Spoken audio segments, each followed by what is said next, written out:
Good evening. I'd like to welcome everybody here tonight. I'm Armin Ray. I am the chair of the school building committee for the project here in town. We are so glad that so many of you are here tonight to help us with this Long Meadow Middle School project. We have our partners here today from JWA and from Colliers, who will be taking us through some exercises and leading us through the project. Be open, give us your thoughts, don't hold back, be a part of the solution. We've been through this once about, what was that, Mr. B-Dunks, about 10 years ago, or, well, 2008 when we started with the high school. So we know what this journey is kind of like, but it's kind of evolved. And so this is another chance to give input into the future of what our children will be getting used to at the middle school level. So again, thank you all for coming tonight. Give as much input as you can, and then am I handing off you, Christian? Good. Then I will get Christian from JWA. Thank you. Yeah. So this doesn't. Right. But it is working. Even though you can't hear me. Okay. So I'll still project even though I'm holding the microphone. So thank you guys all for coming. Thank you for coming tonight. We really appreciate it. So Christian Whitsitt with Jones Whitsitt Architects, Dory Brooks, and I are the two partners with the firm. We have Suzanne from Basin and Kristen, and then Adam from Colliers, the owner's project manager, and George Dole, also from our office, who was here looking at existing conditions today. I'm going to open it up just talking a little bit about process and schedule. Dory's going to go a little bit more into kind of some inspirational images and thinking about the future. And then we'll turn it over to Basin to do a little bit more on the visioning tonight. And we'll have some interaction with Mentimeter, where you'll see kind of your responses and results up on the screen. And we'll also have some table activities at the very end. I think we will turn off the community television when we go to the table activities, because that's kind of hard to capture on television. But we wanted to broadcast this portion of it so that we can let the community know as much about the process as possible.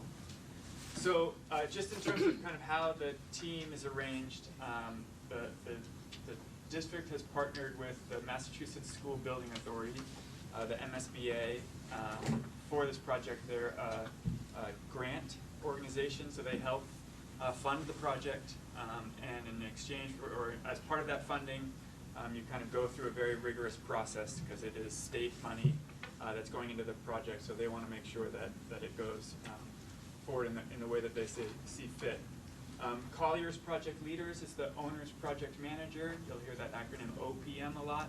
They're kind of the go-between between the town or the district and the MSBA. Overseeing the process, they help at the very beginning. They're the first professionals that are hired, and then they will also be at the job site during construction, overseeing that portion as well. The Long Meadow School Building Committee is really the client. They're your representatives from the district and the town. They're who tells us what your priorities are. They help make a lot of decisions on budget, what scheme we go forward with. So get to know members of your school building committee. And then the design team is quite a large design team with lots of consultants and engineers, which I'll get into. Just a little bit about Jones Whitsitt Architects. We're an architecture firm out of Greenfield, in Greenfield. Some of our recent projects, Springfield Prep Charter School. We do some charter school work as well. Gardner Elementary School, which just opened about a year ago. It's about 1,000 students at that school in Gardner. Templeton Elementary School, and Plains Elementary School in South Hadley. Some of our recent projects. Basin Studio, who's helping us with the visioning on this project. It's an interesting combination, because they'll help us with both the visioning, which happens at the very beginning of the process, and they'll also help us with the furniture, fixtures, and equipment, which we get your input towards the beginning of the process, but really becomes important at the very end of the process. So we'll be involved throughout the process, and you can see some of their work here. In terms of that large team of consultants I was talking about, this is probably hard to read from that distance, but that's okay. It's just know that there's a lot of folks involved, everybody from a mechanical engineer, structural engineer, to security consultants, acoustic engineers, all focused on making this project as successful as possible. The MSBA, so the Massachusetts School Building Authority, it's 1 cent from the sales tax goes to the MSBA for school funding, and that gets distributed throughout the state. So basically everyone's already contributing to the funding of these schools everywhere. They partner with districts. A certain percentage of the school costs will be funded by the grant. A certain percentage will be local. Often that's raised through property taxes. And so it's a combination for each project, but also it's that, that state money that has helped fund over $13.6 billion in school construction across the state. This is a kind of a diagram showing the MSBA process. It all starts off with the district submitting a statement of interest. Longmeadow has been submitting statements of interest for a very long time. They've been interested in their middle schools for a very long time. So the first statement of interest that we could find went all the way back to 2007. So you can see it's a very, very long process. The MSBA was invited to, or the district was invited to join the program in June of 2023. And so that's when you went from the eligibility period into forming the project team. And again, the first folks that you hire are the owner's project manager, which was Colliers, and then eventually the designer and the design team, which was us. And now we're in this series of phases, the feasibility study and the schematic design. So right now we're in very early feasibility study, just kind of getting the project started. And then we'll get into schematic design as we progress further along and we find out exactly what the preferred option is.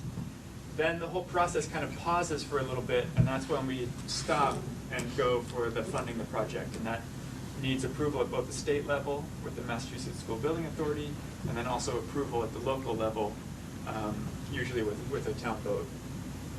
If that's approved, that's when we can move forward into detailed design, construction, and then completing the project. So it's kind of there's 2 major steps. You know, this is kind of step 1, and then funding, and then that would be step 2. Just to look at it graphically, again, here we are in feasibility. I think I have to click through. We have 2 submissions to the state during that feasibility study process. The first one is kind of what we're doing tonight, visioning, and also looking at all of the existing conditions of the schools. And then we move into what's called our preferred schematic. That's where we really start narrowing in on one preferred option. And then into schematic design. At the end of schematic design, we do a cost estimate. These triangles here are representing cost estimates that happen throughout the process. And this one at the end of schematic design is very important. That's what sets the budget for the rest of the project. So that's what the town will vote on. It's what the MSBA will hopefully approve. And that really, you know, that is the number that we're then living by for the whole rest of the process. So we're targeting an MSBA board meeting in the summer of 2025 with a local approval probably in the fall of 2025. And then kind of below that line, we're nervous even showing that at this point because there's so many unknowns. But typically, design is about 9 to 12 months, going through design development and construction documents, getting into much more detail. And then roughly 2 years of construction.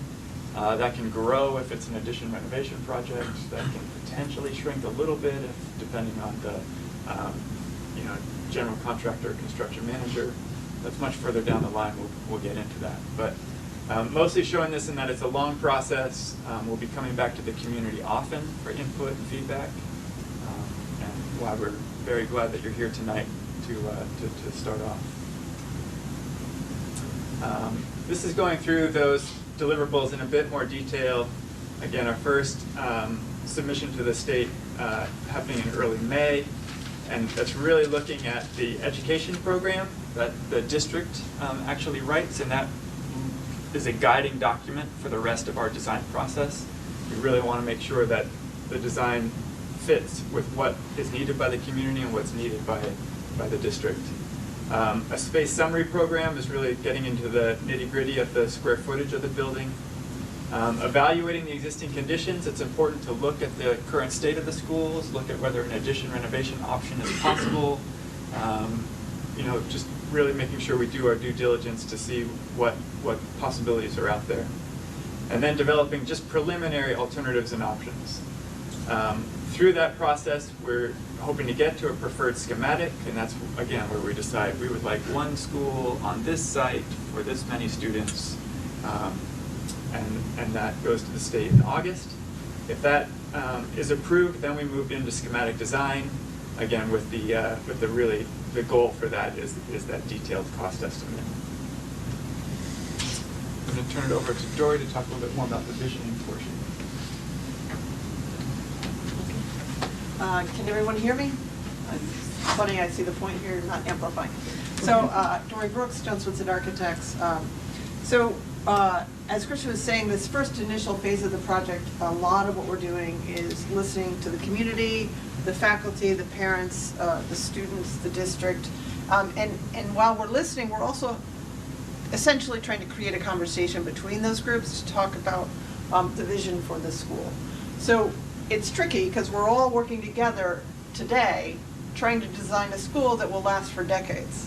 So we won't be here 40 years down the road or 50 years down the road when this school is operating, and I can't think of a more difficult time to have that kind of a conversation because we've just had so much change in society most recently. Coming out of the pandemic, things are interesting, right? So that's why this is a really important process, and we're grateful for you for being here to be part of that conversation, which will extend. The school building committee will be the group that we have the most conversation with, but everything we do with them will be reported back out to the community, and we will regularly have larger community forums like this to update you and to continue to take questions, and hopefully to continue that dialogue. We've already done some visioning work.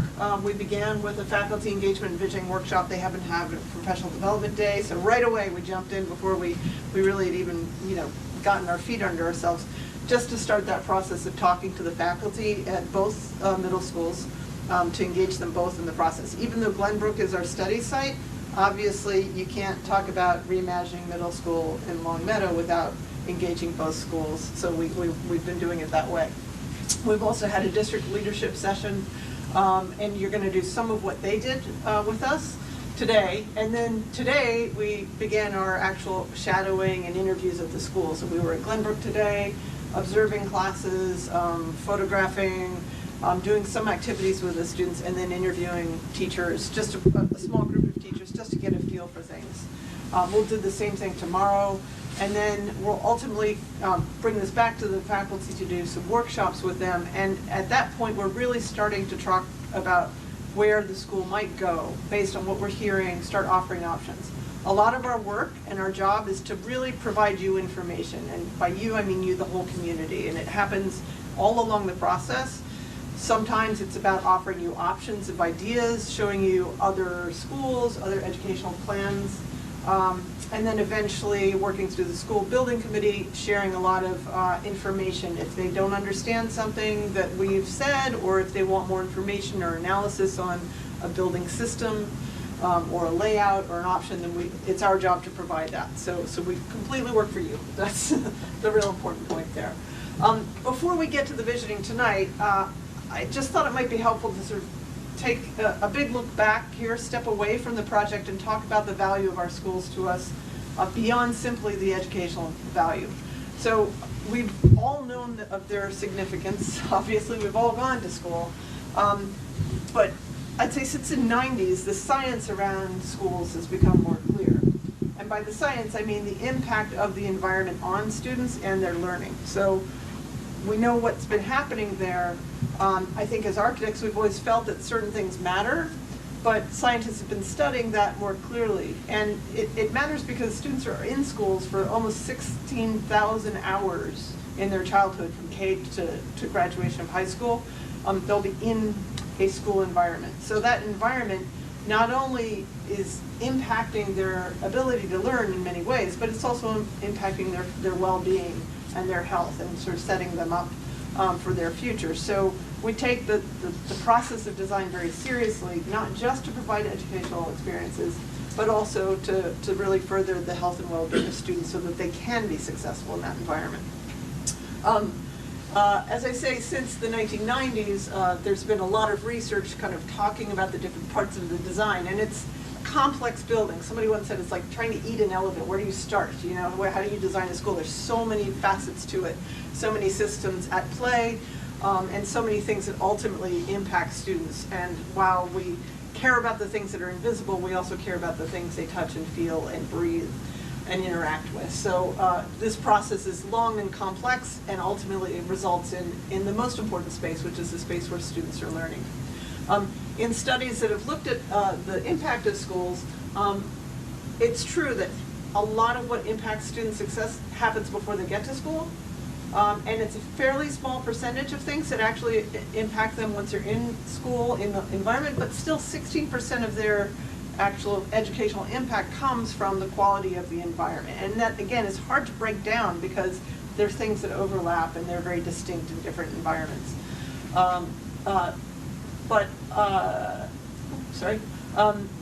You would think, knowing what we know now about the importance of air quality, daylighting, acoustics is a really big one here, right? Because it's an unusual situation for students in your school at Glenbrook to have classrooms without closed partitions and doors in some cases.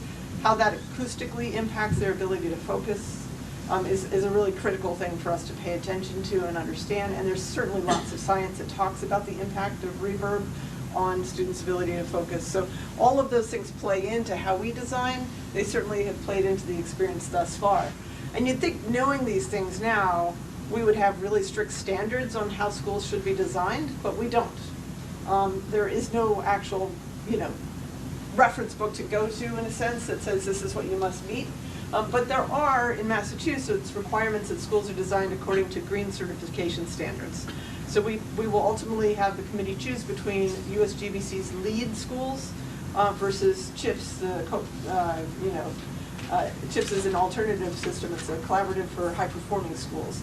And they're very similar. Essentially, they are a mechanism for us to work with you as a community to decide what your priorities are, and your goalposts about material choices, ventilation, energy consumption, carbon reduction, site sustainability goals, and it sort of allows you to customize what your priorities are, and then it holds both the design team and the contractor to task to be sure that those priorities are met. And it's a clear and visible reporting system that ultimately guarantees that you're provided with a certified green building. So we'll be working through that process, and there'll be a lot more information about that down the road. So that's just a little bit of an overview of some of the bigger picture issues at stake here, and how we go through what we do, and hopefully gives you some reassurance that we're kind of monitored closely in our work to be sure that we deliver the best school we can. I'm going to just bring us to this slide to give you just a kind of a teaser of the different qualities of spaces that we're talking about when we talk about schools. So it's both the physical environment, but also the activities that happen, and making sure we're designing for those activities in a way that really supports students and their learning needs. All of these spaces matter to us. And again, the challenge of dealing with that elephant is, as somebody said, schools are unique in that they are both a restaurant, a physical fitness activity space, an art space, a performance space. You have to design for all of these different things at the same time, which is unusual. Tonight we are going to talk about the configurations that we have on mind at the moment to explore, and it may be that you have strong feelings about this already. We're open to hearing those views. It's our job to research them all and provide information to the community about them all, regardless of whether or not the community already has a commitment to them, partly because the MSBA wants to know that we have provided the community with the information about the different configurations. Glenbrook being the primary school that we're looking at, we want to provide information to the community about what it would cost just to bring Glenbrook up to code. So it was built in 1967 when there was no building code. What would it cost to bring it up to code, including the new green stretch code, energy stretch code in place? structural seismic concerns, everything, accessibility, all of those costs, just so you know and have something to compare to as an option, and it is an option for you. Then there's the option of an ad reno at Glenbrook, just to take the existing school population there essentially and just improve the school at that site. And then there's the option of a new school on the same site, the option of a larger consolidated school that retains part of what's existing at the same site. There's the option of an entirely new consolidated school at Glenbrook. There's the option of a consolidated school using part of Williams at the Williams site. There's the option of a new 665 student school at Williams. So the only thing you probably saw that wasn't there is a new school the size of Williams currently at Williams, because Williams was not the study site. That's not actually the school we're technically looking at replacing, but because the district is interested in consolidation, we're looking at consolidation options. Okay, so that's as much as we're going to do to chew up your time. We will take a moment here if you have questions about any of the process and see if we can answer those questions. And then if there are no questions, or as quickly as we can, we'll move on to start the visioning process and get your conversation going. Yes, sir. The architectural team brings a cost estimating team to the table, and the owner's project manager does as well. So you have two estimators, and we work with PM&C cost estimating. And I'm not sure if the OPM's cost estimator is determined yet. It depends on who you use. We've used PM&C. We kind of try and not have the same. We try and use different cost estimators. And that just helps so they kind of compare. And then typically if you go with, a CM at risk model, then you're then bringing the contractor in later, but that's down the road. And then you have a second estimator from that side. Yes, sir. What's the current enrollment of both schools combined? The combined, it's relatively close to 665. That's about 660. Yeah, Okay. yeah. So how that enrollment goal is established is prior to the design team being formed, the MSBA requires that the district have an enrollment study done, that they, sort of provide the mechanism for that. And it's often a point of contention because districts say, oh, we expect to grow. It's based on some fairly, well-determined data. And I will say that it doesn't mean that the school only fits 665 students, because there are guidelines in the state about how many students you're designing to within a room. We have very generous guidelines for space in Massachusetts, actually. So there's still plenty of allowance, but it's essentially a functional design goal for us. Yeah. Yes, sir. I don't know if this is too early, if it's part of the vision for the next step, but you say one of the options is bringing Glenbrook up to code. Does that mean bringing it up to code to just meet minimum standards, or to improve the learning space? Thanks for asking. That's a really great, it's almost like I planted you. It's to bring it up to code, and it's not to improve the educational space. So it would not be to move this wall to make a more logical relationship between these two rooms. That's not a part of it. It would be just code. So in the case of Glenbrook, where you have no elevator and it's inaccessible, adding an elevator would be included, but not, improving the science rooms. And that's one of the things we'll do, is look at the fairly quickly, is we'll show what the square footages of spaces are relative to state guidelines, so you can see which are undersized currently that would not be addressed through the code issue. Yeah. Great. We'll, I'm sure, have more time for more conversation later, but I'll pass along to Suzanne. Thank you.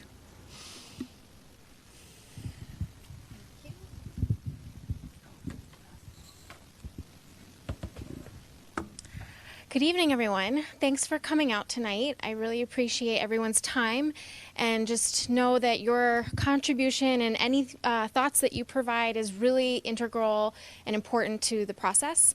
As the rest of the team has been kind of saying all throughout the presentation so far, it's really a process where we look to you and the students and the faculty and the district to give us information first and foremost, to really be informed by who you are and who Longmeadow is. So we kind of go through this process in the visioning and design side where we are looking to investigate and gather a lot of information. Then we look at how do we evaluate that information and then iterate on that information. So we've done some investigation so far, and now we're going to kind of get additional information from you all. So I'm going to start by working with what we call Mentimeter. So I'm going to switch screens quickly. And if you have a device that you would be able to utilize, if you are not comfortable or don't have a device, you can use the Post-it notes that are on the table and write down your responses for this. But you use the QR code, or you can go to menti.com. And I'll give you all a moment to navigate to there.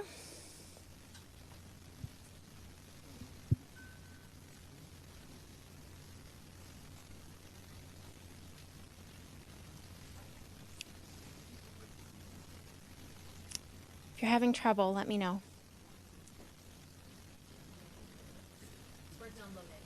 Oh, yep. So when you have that, it's because I haven't changed the screen yet. Does everybody see that? Just saying that? Good question, though. Give everyone just another moment. Everyone good? Okay.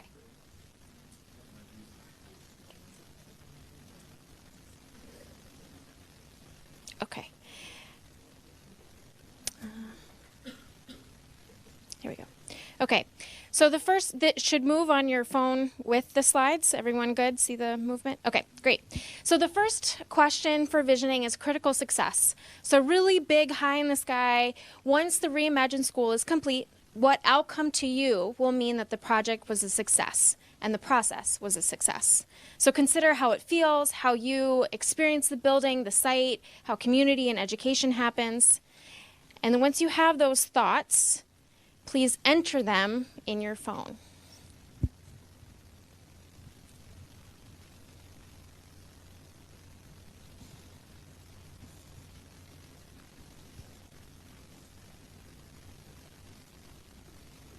Can you repeat the prompt? It should, is it not showing on your phone too? Okay, sure. So once the Reimagine School is complete, what outcome will mean that the process and the project was a success to you? Thinking about how it feels, how you experience it, building, site, community, education.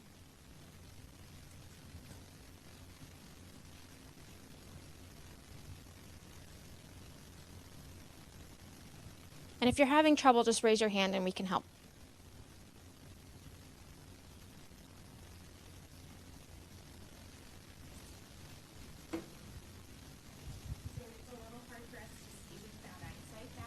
Okay. I will. I'll give everyone a moment to think.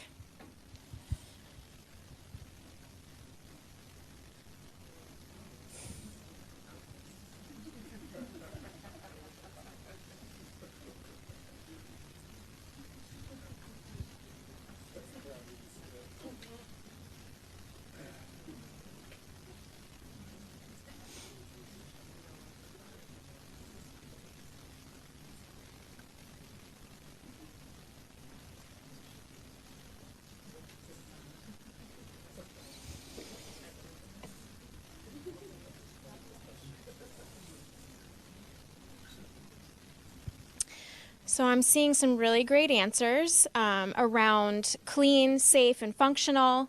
There's some other comments about safety and how important that is.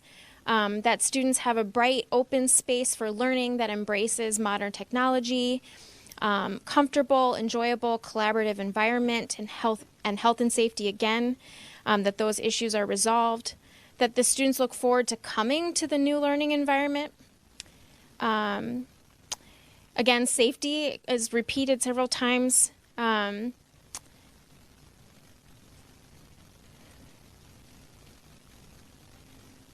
kids are happy to learn in a modern place that's accessible to all.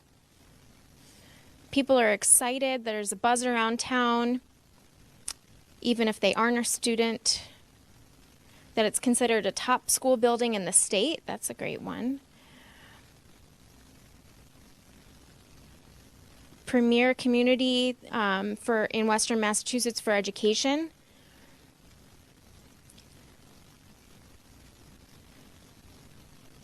Quality education and personal development, but also creates a sub-community of middle school families. These are great answers. That the facility will serve educational needs of all middle school students and that is scalable, flexible, allowing for growth over time, clean, safe, and easily maintained. Did everyone get a chance to respond if they wanted to? Okay.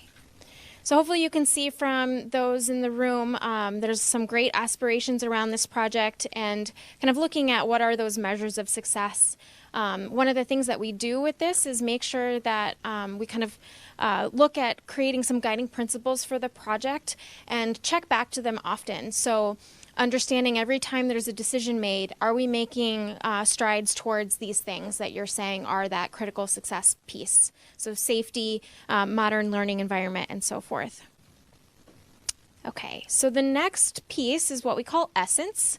And the idea is to provide 2 to 5 short responses, so a word or a short phrase. And again, if you don't want to participate on your phone, you can use the Post-it notes, but we'll use the phone Mentimeter again. And so the first one is essence of Longmeadow. So if you were to describe Longmeadow as a close personal friend, how might you describe your community, your place, and so forth?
So seeing some really good responses. Again, safe and safety is a really common theme. That's kind of the biggest word in the middle there.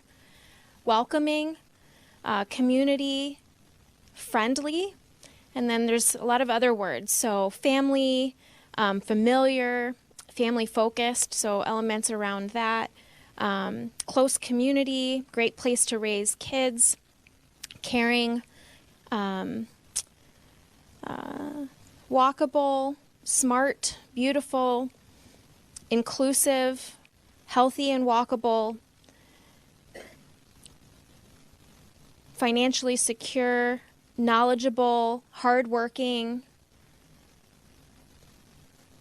So I think just if you all, hopefully, if you can't read them, hopefully you were able to kind of hear some from what I was saying, but to kind of keep those in your mind because they are going to inform the paper exercise that we have in a little bit.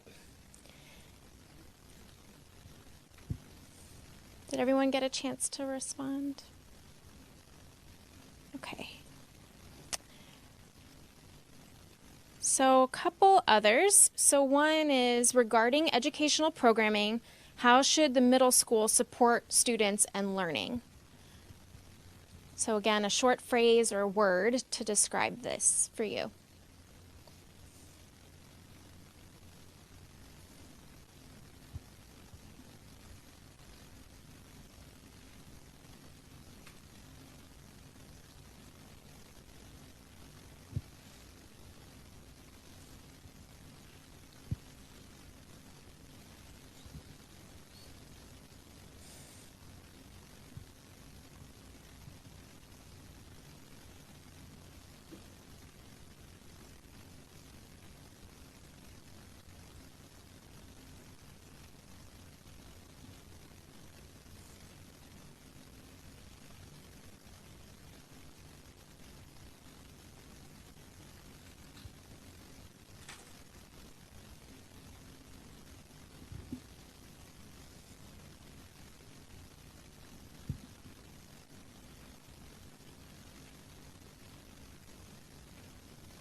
Okay, these are great responses too. So the first one that came up is adaptive. I think that's huge. Also, Dory was talking about, the school's 40, 50 plus years into the future, so adaptable, inclusive, safety, again, I think that keeps coming up, technology, accessible,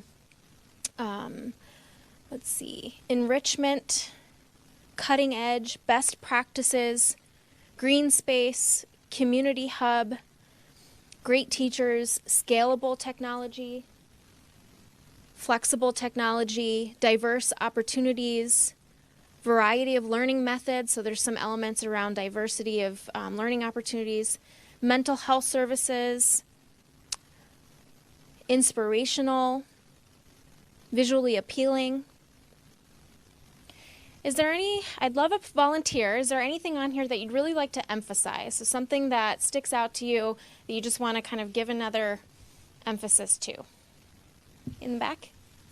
So for me, it is community hub.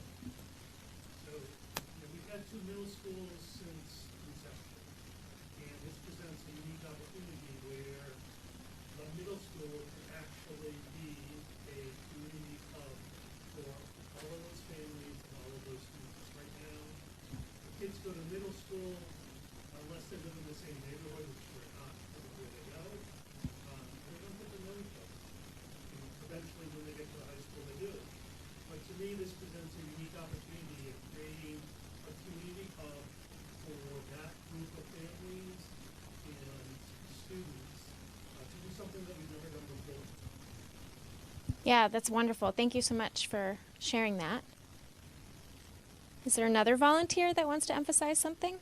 Yes. I think too what he was building up what he's saying, there's so much opportunity here if you look at this as like a figure 8 kind of situation for getting the kids like moving more, maybe even if someone needs like something at this building, they can hop on a bike or some kind of safe pathway or whatnot to come do things at the high school, do things on the fields, do outings to the community, whatever that may be, have a way that the community members can use the auditorium for different concerts or classes or some kind of, like you were saying, like family thing. Something where there's more ways to move their bodies outside that's not 15 minutes of recess, or I don't even know what goes on at middle school. I might have a kindergartner or a second grader, but they definitely don't move their bodies enough. So I can only imagine it gets less and less. Yeah. Great. And we have warmer days upon us in the future, so it'd be nice if we could kind of figure that out. Yeah. Excellent. Yes, over here. I have a question, not a comment. The question is about one of the things on there that says cutting edge. How do we keep from creating another Glenbrook Middle School? I wasn't here in 1962, but at the time, they wanted a cutting-edge school. Open concept, no walls, and I believe, and although I don't have the inside track, it's that problem with security now that's created a situation where the MSBA has selected Glenbrook rather than Williams as the school of choice. So how do we get cutting edge without getting so cutting edge our building's obsolete in 15 or 20 years? Yeah, that's a fantastic question. I think one of the things, as Dory was mentioning earlier, the research that's been happening since the 90s, a lot more. So really pulling from that, pulling from kind of lessons learned and, trying to make sure that it is adaptable for the future. Right now, in order to upgrade anything in the existing Glenbrook, it's a big to-do, right? So how can that be a little bit easier, knowing that times change, but then also setting it up to be kind of based on all of that research. I don't know if the team wants to add anything to it. Okay. I will say that the word flexible always comes up because we want to be adaptable and flexible. And when that was considered in 1967, flexibility meant no walls. And often now, I think what we often find is helpful is to bring a more varied type of spaces to the school. Because again, there were a lot of things that were not anticipated as needs that you can't do in a 900 square foot classroom. You need actually a different type of space, and you can't do if everything's segregated into the pockets, you need sort of more variation throughout the school. So I think we're really careful to try and talk about it in the context of again, making it environmentally effective without making it ridiculous. I mean, again, I think it was great. I understood why they thought in 1967 flexibility would be good by having it all open. Everybody would learn from each other and collaborate. But we now know enough about how students learn to know that that was a mistake. And when we talk about flexibility or change, we need to be more pragmatic about it. But in reality, things do change. Over time, technology particularly, will change. And there are interesting conversations to be had about, and we've had a lot today, about technology and its role, and how you kind of prepare for the possibility of it changing by providing the additional resource within the school for it to be updated. But no perfect answer, but I think caution is helpful. I'll take one more and then I'm going to move along. Yes, in the back there. Yeah, I mean, I've participated in design and construction of several schools around the country, but also a few here in the state using the MSBA program. And actually, worked with Jones Peninsula Middle School, but a lot of the things that we're discussing that we're worried about, they're etched in stone already by the state. It is a very prescriptive model. We have square footages that are assigned to us. We have spaces that are assigned to us.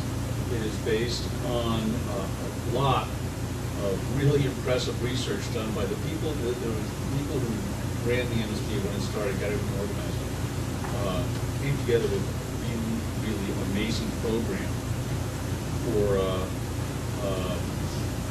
matching the spaces to the standard pedagogy method of teaching that we have here in Massachusetts, and that's been prescribed to in association with the MTA, the Teachers Association. So we really, frankly, in terms of visioning, all the things that we're talking about here are really more along, frankly, the architectural design elements and really kind of the feel of the place. When it comes to the actual functionality of the space, fact is, I mean, here in Long Meadow, I can't remember what we qualify as for the highest percentage. I mean, I know that I did the 2 tornado schools, and we had the state and both the feds and the state emergency agencies working with this. So those schools were done almost 100% financing with very little input from the city of Springfield. And even those schools, their spaces were specifically done according to the MSBA standards. So I don't think we really have to worry, frankly, right now about stuff. When we say cutting edge, it all depends on, frankly, the niceties, what we want to have for technology and things like that, that will not be provided by the state. And frankly, given the conversations that we have, I know on Facebook, public meetings, stores, and like that, this budget is going to be very tight, very constrained by how much Long Meadow wants to spend. And this is really going beyond tonight and going beyond the discussion. This is what makes this town the town we are. I remember 15 years ago being here for the high school, so I stood on it. And there was a very, very vocal minority saying, hey, wait a minute, what about us? What about, this community, that community? Why are we spending so much money on a new school? This is a big challenge for middle school. We really have to let people understand that we don't have a commercial tax base here. Our tax base is based primarily on our property values, and our property values directly reflect our industry here is the education. And we just have to get out there and proselytize and understand that there's going to be a long, hard slog ahead to get a really good, strong building built. This really, they've laid out the process. It's a very lengthy process with a lot of checks and balances all along the way. So I think we're worried at all about having something that is way out there and like that. Again, looking back at what was going on in the 60s, there was no state building authority. school state building authority. There were building codes, but nothing specifically for, you had to have this or that for school buildings. So our hands, I wouldn't say our hands are tied, but we have very, very strong guidance in this process. Thank you. So I'm going to move us along just in the essence of time. So similar question, but related to community programming. So how should the middle school support community, the community of Longmeadow?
So there's definitely some common themes. I'm seeing hub right in the middle there. So kind of going back to the comment earlier about a community hub and emphasizing that. Also seeing elements about walkable, thinking about activity and how students can get their bodies moving. Also then seeing some maybe elements that can support the community needs around community programming, performance space, fields, things like that. Also accessibility, space for parent gathering, community events, technology, lighting, inclusive, recreation. So there's, the potential for seeing this project as a support for students and the community and the community of students. So thinking through just take a moment to kind of read through some of these if you can see it. And they'll again inform the paper topic that we're going to do in a moment here. Yeah.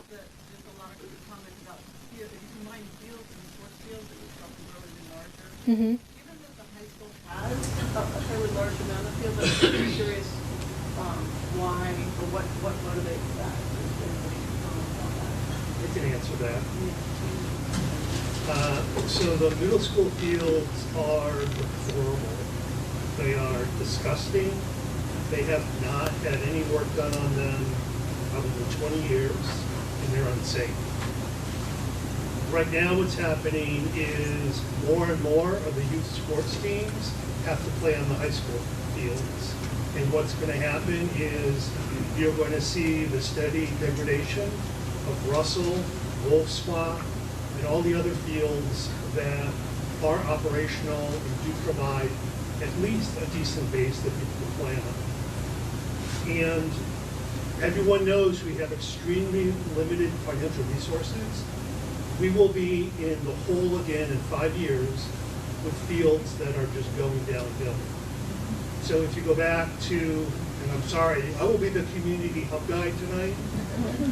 I really, really see this school as a unique opportunity in that it can really serve as a hub, not only for the education that we all want, but for all the sports organizations that have no home because they are in middle school.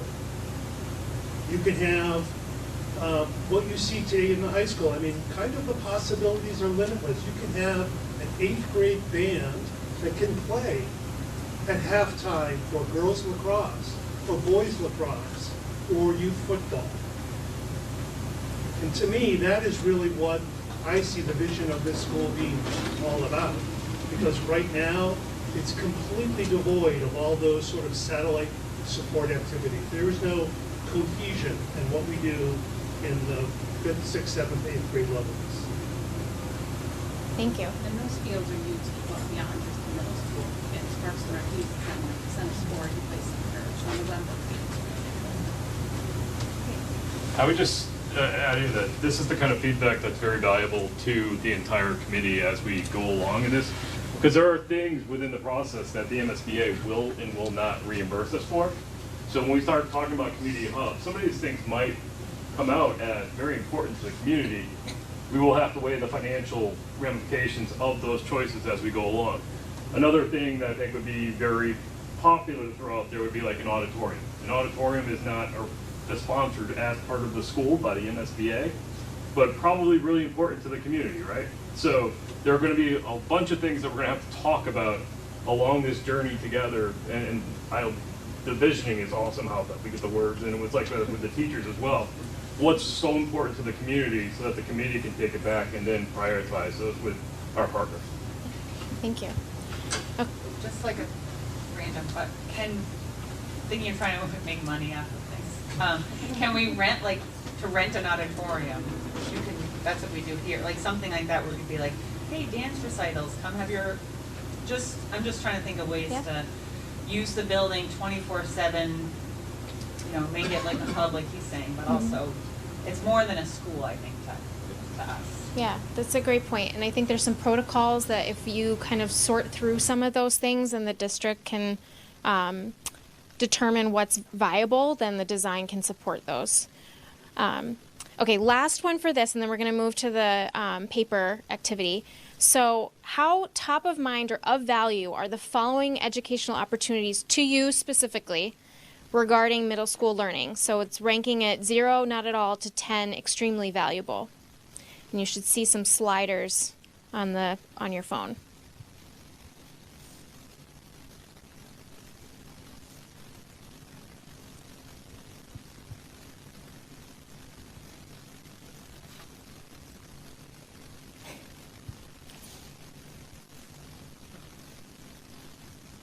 All of them. That was quite the first answer.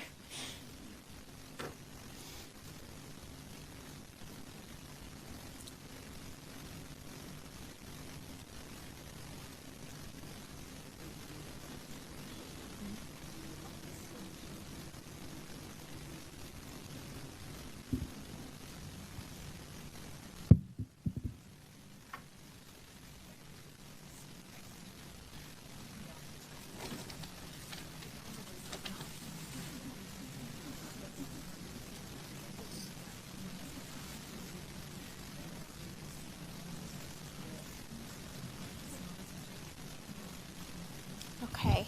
Hopefully everyone got a chance to put their response in there.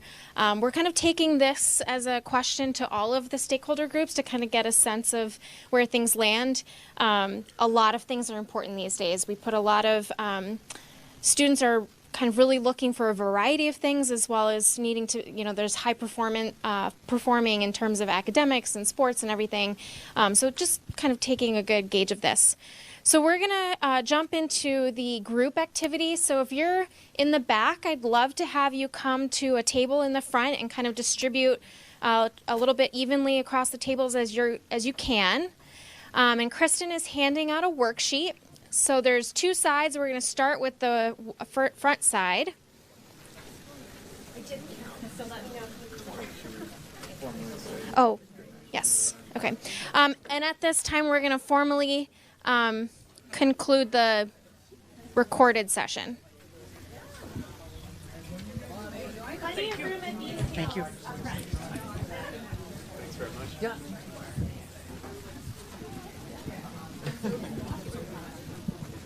Perfect, we got it. All right, thank you. Yep. I'm gonna go stop the